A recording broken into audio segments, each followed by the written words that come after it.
Vamos falar sobre um avanço importante na área de pneumologia, o novo aparelho de plexmografia adquirido pelo São Lucas Hospital Center.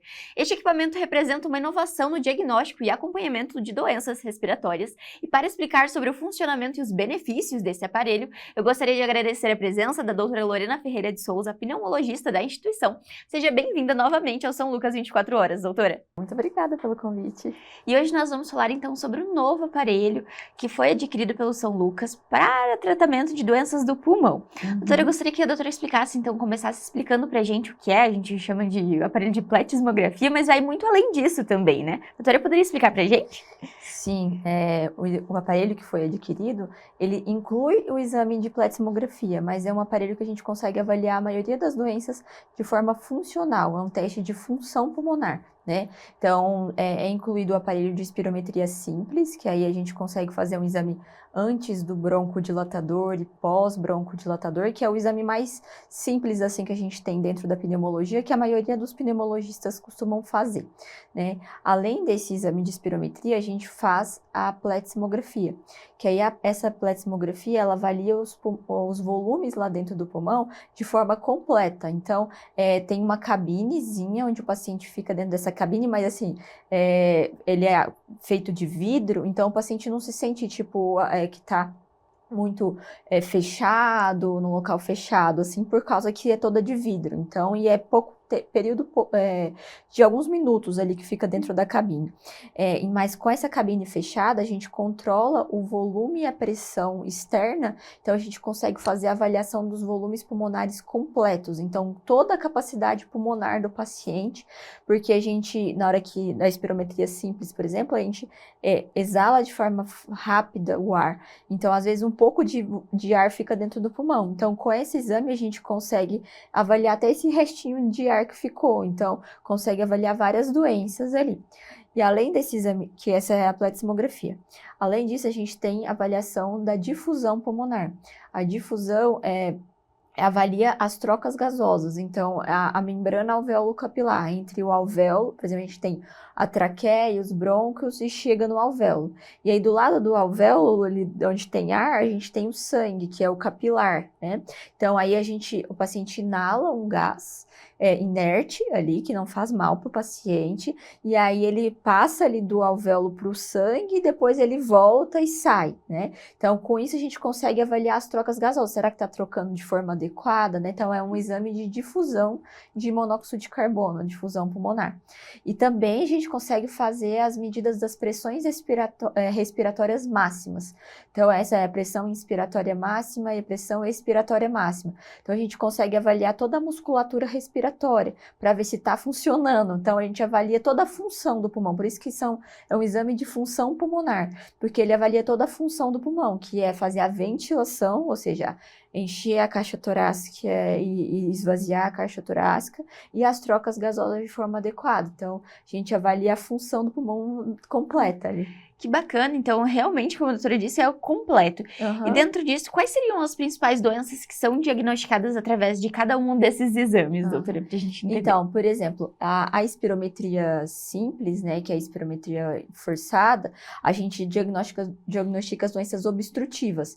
Por exemplo, a obstrutiva é quando tem os brônquios, eles colabam, né? Então, ou por uma inflamação, ou por degeneração ali, que seria, por exemplo, a asma e o DPOC. O DPOC é a mesma coisa que enfisema pulmonar, que é doença pulmonar obstrutiva crônica. Então, essa é com a espirometria simples. Então, vamos supor que a espirometria simples tem um valor lá, que é a capacidade pulmonar forçada, pode estar baixa. E aí a gente fica na dúvida, será que o volume do pulmão todo está baixo? Por causa... Aí a gente fica na dúvida da causa. Aí faz a plexmografia, que aí a gente consegue avaliar principalmente as doenças restritivas pulmonares, onde tem a diminuição do volume do pulmão, que aí seriam, por exemplo, a fibrose pulmonar, que é a doença pulmonar intersticial, o paciente, às vezes, que tem... às vezes o paciente tem deformidade da caixa torácica, às vezes deformidade da coluna, ou deformidade do externo, escoliose, cifose. Às vezes isso pode comprometer o volume do pulmão. Então a gente consegue avaliar se essa capacidade do pulmão dela tá diminuída, às vezes está com a queixa de falta de ar, né? Então isso a gente olha na capacidade pulmonar total ali que a gente faz na pletismografia, né? E tem o exame de difusão, que a gente consegue também diagnosticar, às vezes, uma fibrose pulmonar, que é doença pulmonar intersticial, logo no início, porque as trocas gasosas ficam com dificuldade, e também as doenças associadas à musculatura respiratória, que aí entra nas doenças neurológicas, por exemplo, miastenia graves, esclerose lateral amiotrófica, que é a ELA, né? São doenças que levam à alteração da musculatura no geral. E isso pode comprometer a função do pulmão. Então, resumindo tudo ali, né? Asma, DPOC, fibrose pulmonar, as doenças musculares pulmonares. A gente também consegue ajudar no diagnóstico das doenças vasculares pulmonares, por exemplo, hipertensão pulmonar, né? Nesse sentido. Que bacana, então é uma gama de diagnósticos que podem ser feitos através desse aparelho. E doutora, ele é um aparelho, como a doutora disse, é uma cabine que esse paciente é feito, mas qual a duração média? Como que funciona então para que o paciente, como que é o preparo desse paciente para esse exame? Então, assim, o exame, o ideal, tem alguns preparos específicos para o paciente já tomar em casa, já fazer em casa, né? Então, por exemplo, se usa algum remédio de broncodilatador, por exemplo, o salbutamol, ou que é as bombinhas, né? Então, ele tem que suspender antes. Então, as bombinhas de curta duração, que seria o salbutamol, 4 horas antes, e os outros broncodilatadores de longa duração, que são outras bombinhas específicas, aí de 12 a 24 horas sem usar. Além disso, outras coisas que interferem no exame, não é ideal não precisa de ficar de jejum, mas tem que ter uma alimentação mais leve, pelo menos umas 2 horas antes, não pode comer uma feijoada ou acabar de almoçar e fazer o exame que não vai dar certo. Então, uma alimentação mais leve, umas 2 horas antes, né? E no ideal é não ir sem comer, porque senão vai acabar passando mal na hora de fazer o exame. Além disso, é importante não tomar chá, café, fumar, ingerir bebida alcoólica, tudo isso pode interferir ali, fazer exercício físico extenuante também antes do exame, tudo isso é ideal o preparo antes não realizar, né?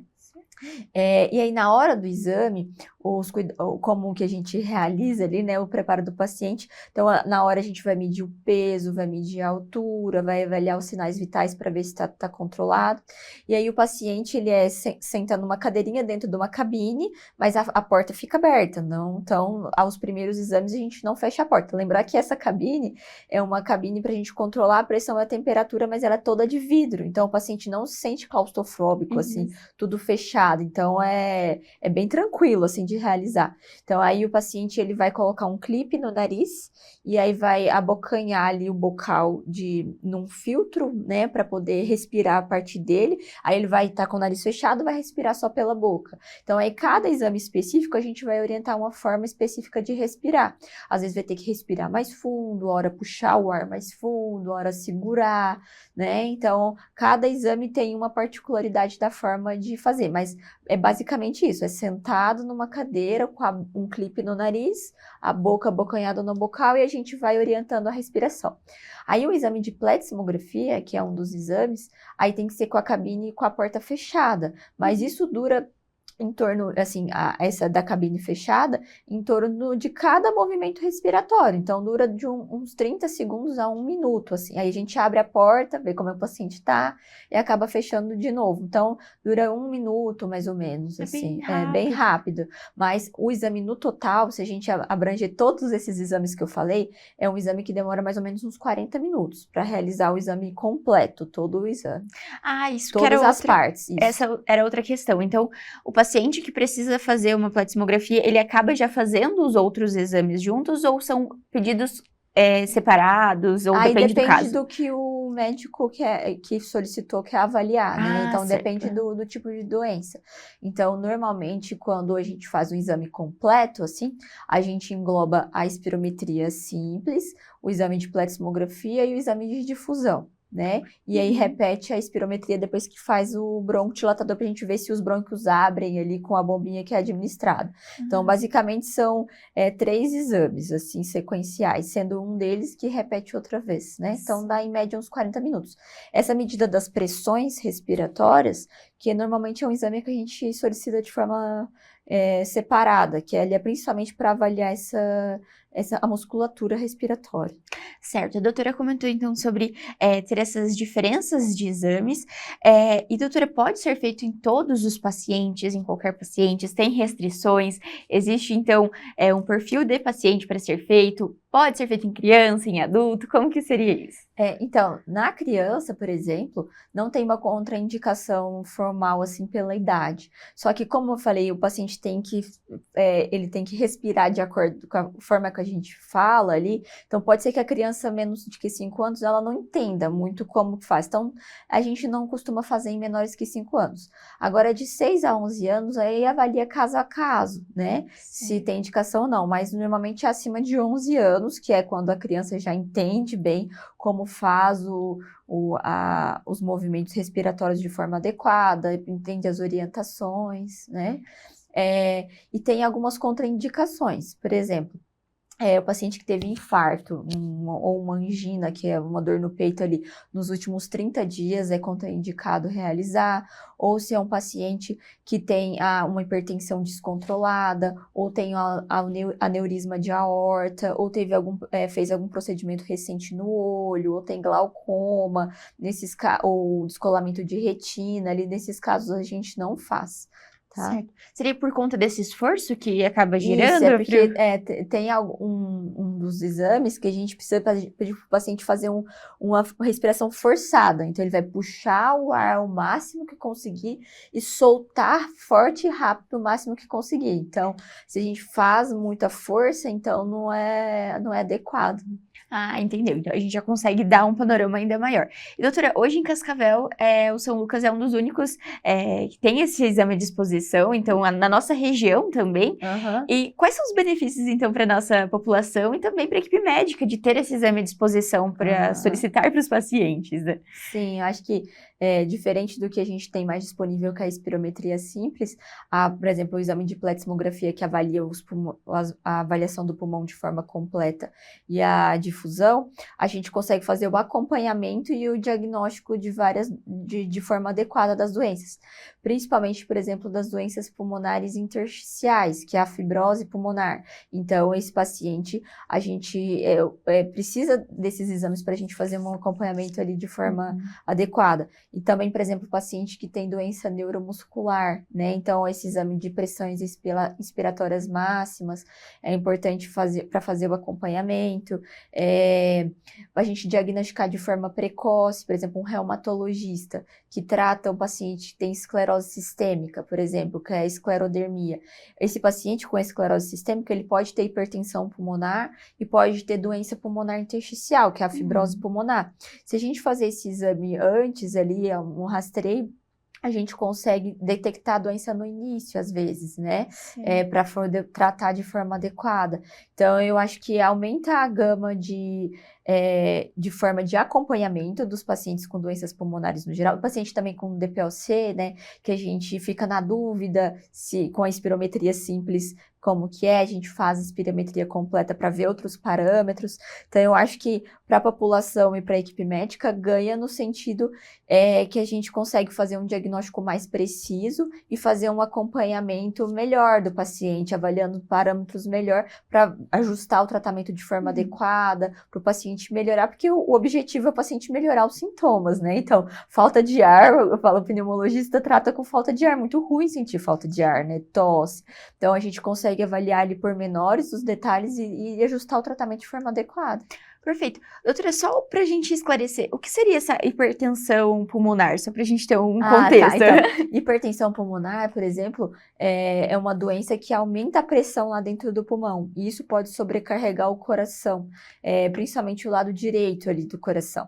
Então, tem várias doenças que causam hipertensão pulmonar. Por exemplo, embolia crônica, tem algumas doenças reumatológicas, por exemplo, esclerose sistêmica, artrite reumatoide, reumatoide, que são doenças autoimunes, quando o próprio corpo ataca o corpo, que pode levar à hipertensão pulmonar.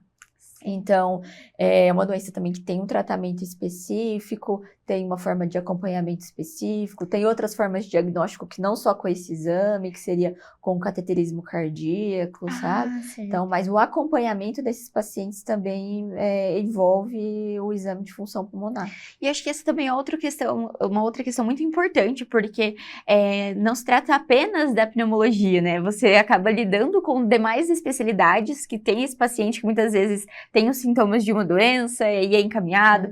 Então, é um outro ganho muito grande, né, doutora, para as demais especialidades saber que tem à disposição esse tipo de exame, certo? Com certeza. Igual o paciente que chega num consultório, vamos supor, de um cardiologista com a queixa de falta de ar.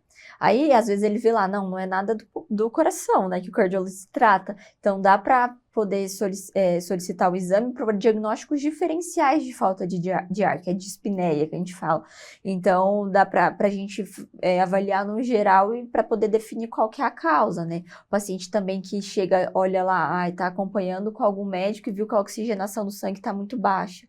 Às vezes, ele pode solicitar o exame para definir qual que é a causa da oxigenação baixa. Então, eu acho que o geriatra que está em contato o tempo todo com o idoso, que tem já várias comorbidades e já tem vários fatores de risco para doença pulmonar e doença cardiovascular no geral, neurologista que lida diretamente com os pacientes que têm doenças neuromusculares, né? Então, para segmento, diagnóstico dos neurologistas, reumatologistas, né? Que tem contato ali com os pacientes com artrite reumatoide, com esclerose sistêmica, com outras doenças reumatológicas que podem dar acometimento pulmonar, que tem várias outras que podem dar, também seria um exame que seria importante acompanhar e aí daria para encaminhar, solicitar o exame, avaliar, ver que tem alguma alteração, aí encaminhar para o especialista, né? Isso é muito importante e reforça mais uma vez o São Lucas como referência como um todo, né? Hoje nós falamos bastante sobre o Hospital do Coração, mas hoje a pneumologia também tem um espaço muito grande dentro da instituição. E doutora, falando justamente sobre esses tratamentos, então hoje a gente vê que esse aparelho vem para contribuir muito também. E quais são as expectativas dentro da pneumologia? Quais são as outras inovações que também contribuem para os diagnósticos que a gente pode falar, então, para entender quais são os panoramas futuros, quem sabe, dentro do São Lucas. Então, eu acho que esse aparelho, é um dos aparelhos mais modernos que a gente tem no quesito de avaliação da função do pulmão, né? Então, ele avalia quase todas as doenças ali. Tem um outro aparelho que ainda vão adquirir aqui no São Lucas, já está em processo de implementação, que é a ergospirometria, que é um exame que é realizado, um exame de função pulmonar no paciente fazendo esforço. Então, no exercício físico, ali na esteira. Então, ele complementa, por exemplo, o paciente com diagnóstico de falta de ar, não sabe a causa. Dá para fazer esse exame de função pulmonar completa, que é o exame da pleximografia, e aí faz a ergospirometria, que é esse outro exame que também que já está para implementar, né? Então, acho que assim, no geral, a gente vai conseguir abordar todas as doenças respiratórias com esses exames que vão estar disponíveis aqui. Que bacana. E para que essa tecnologia fosse implementada, foi necessário treinamento, a equipe? Como que foi, então, o processo de trazer esse aparelho para dentro do hospital, para a equipe médica, para os enfermeiros e tudo mais? Então, a empresa, né, que produz o aparelho, eles dão um treinamento para a equipe, né? Então, o técnico do aparelho, ele veio para o hospital, ficou 2 dias completos aqui fazendo o treinamento da equipe, de forma, como manusear o aparelho, e também a forma de realizar o exame, né? E aí, treinou os técnicos que vão fazer o exame, nós que vamos fazer o laudo, né? Então, treinou no geral ali por 2 dias completos, e aí tem cursos que a equipe também tá fazendo, já vai fazer ali para poder ter o manuseio de forma adequada do aparelho, mas é um uma educação continuada, né? Então, a gente já está fazendo treinamento com vários testes ao longo dessas 2 semanas, já teve vários testes que a gente fez com vários pacientes para treinar realmente a técnica para ser feito de forma adequada. Porque como é um exame que depende do estímulo do paciente, a gente tem que fazer com que ele entenda como fazer a manobra respiratória, para a gente conseguir avaliar todo o volume pulmonar de forma adequada. Então, a gente está em treinamento tem 2 semanas já para conseguir fazer isso de forma adequada. Que bacana. E, doutora, é realizado, então, dentro da sala de exame, a doutora participa do exame, é feito pela equipe de enfermagem e depois, posteriormente, a doutora faz o laudo? Como seria isso? Isso, sim. É a equipe de enfermagem que realiza o exame, mas eu estou em treinamento contínuo com elas, assim, e depois eu avalio, aí eu avalio todas as curvas, seleciono as melhores e aí realizo o laudo. Ah, que bacana. Então, tem esse trabalho em conjunto também e precisa dessa comunicação entre a doutora com a equipe de enfermagem, Exatamente. certo? Que estão acompanhando e constante treinamento. Acho que isso é muito importante. Isso mesmo. E, doutora, eu gostaria que a doutora complementasse, então, a nossa fala, algo que a gente reforçasse para o pessoal de casa, então, a importância, porque a gente fala muito sobre o São Lucas trazendo o que há de novo nas tecnologias, mas como isso beneficia eles, de fato, sabe? Para que entenda que não é só um aparelho, mas sim um tratamento para as doenças, para uma condição desses pacientes. Eu acho que o mais importante, assim, é que o que é de ponta, que às vezes a gente só vê na capital, por exemplo, em Curitiba, São Paulo, o São Lucas está conseguindo trazer aqui para a região, né? Então, às vezes é um aparelho que a gente, às vezes tem que encaminhar para fora, para realizar ali o diagnóstico e o acompanhamento dessas doenças. Às vezes a gente vai conseguir tratar doenças mais complexas. Às vezes a gente, antes aqui em Cascavel, conseguiria tratar só as doenças mais simples, então a gente consegue tratar as doenças mais completas dentro da pneumologia agora, sabe? Então, eu tenho segurança de acompanhar esse paciente, porque que aí eu consigo avaliar o pormenor, né, da avaliação ali do paciente. Então, eu acho que o São Lucas está trazendo para a região só o de melhor, assim, no quesito de que o paciente pode se sentir seguro de continuar em Cascavel para fazer seu tratamento, não ter que correr atrás de ir para outros locais para poder estar buscando sempre o melhor, né? Que aqui a gente está conseguindo, com toda essa inovação de tecnologia, oferecer o melhor para o paciente. E até a questão também da multidisciplinaridade dentro da instituição, outras especialidades, já tem esse tratamento e encaminhamento, então se a doutora precisa, acaba encaminhando para outro colega e assim por diante também é muito importante, né, doutora? Sim, com certeza. Igual que eu falei que a gente tem acompanhamento junto com a cardio, com a neuro, então a gente tem tudo isso aqui dentro, né? Isso traz mais segurança para o nosso paciente, que é o que a gente sempre reforça constantemente no São Lucas 24 horas. Doutora, eu gostaria de agradecer a presença aqui no nosso programa novamente, foi uma honra tê-la conosco, e reforçando novamente sobre essas tecnologias, e acredito que fica o convite para novamente vir falar sobre as implementações ao longo desse 2025, então muito obrigada. Com certeza, eu que agradeço o convite e fico à disposição. O São Lucas 24 horas de hoje fica por aqui, mas não deixe de acompanhar as redes sociais do @FH São Lucas Cascavel para ficar por dentro de todas as novidades. E até o próximo, espero você!